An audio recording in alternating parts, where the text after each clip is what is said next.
So check this out.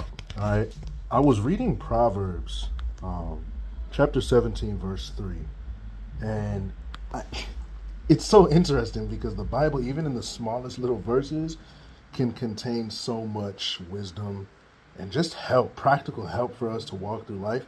So this one's going to be a little bit longer. So just sit tight, and stay with me. All right. So Proverbs chapter 17, verse 3 in the English Standard Version says, "The crucible is for silver and the furnace is for gold."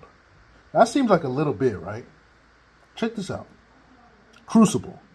It's a metaphor for severe trials or tests, like a melting pot that God uses to purify, refine, and strengthen a person's character. Silver symbolizes redemption, purification, and value. Furnace, powerful symbol for intense testing, purification, and judgment.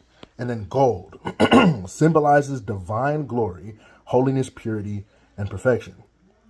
And this is what I wrote down. This is why I jotted down. Okay.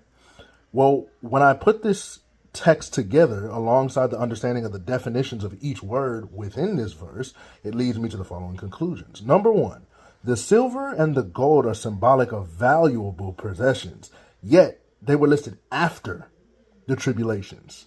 You following me? This tells me the trying times are not just for struggle alone, rather they are to prepare you for the things to come, whether that be the refining and or growth of our character, the maturation of our faith, etc.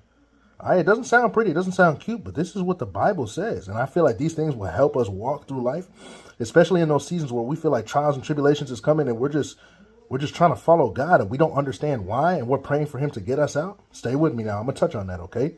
Point number 2 that I wrote down. It would be wise of us to expect hardship when praying for growth. Excuse me. Hence the utilization of the words crucible and furnace. Oftentimes, I think that we love praying, supplicating, and pleading to the Lord about a desire we have to grow, monetary wealth, spiritual maturation, external physical bodily improvement, things like that, right? Then we sort of look at God with a raised eyebrow when difficulties come our way instead. You know what I'm talking about. When you hit that, okay, Lord, this isn't what I asked for. I pray for strength, not a multitude of difficult and compromising situations. I didn't pray for that. You didn't pray for that.